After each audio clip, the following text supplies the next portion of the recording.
రాజన్న సిరిసిల్ల జిల్లాలో కలెక్టర్ కార్యాలయంలో సోమవారం జరిగిన ప్రజావాణిలో వచ్చే అర్జీలకు సకాలంలో పరిష్కారం చూపాలని కలెక్టర్ సందీప్ కుమార్ ఝా ఆదేశించారు.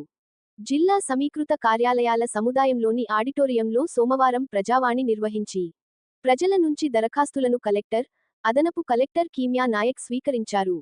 ఈ సందర్భంగా కలెక్టర్ సందీప్ కుమార్ ఝా అర్జీలు తీసుకుని సంబంధిత అధికారులకు ఆదేశాలు జారీ చేశారు.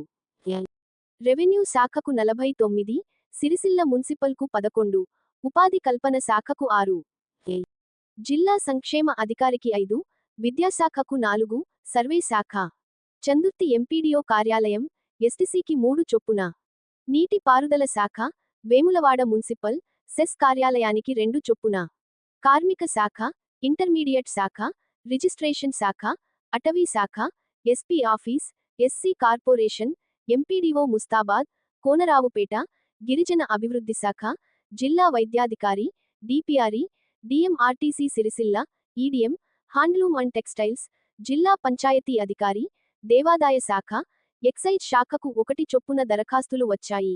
మొత్తం 113 దరఖాస్తులు వచ్చినట్లు అధికారులు తెలిపారు. ప్రజావాణిలో డిఆర్డీఓ శేషాద్రి, ఆయా శాఖల ఉన్నతాధికారులు తదితరులు పాల్గొన్నారు.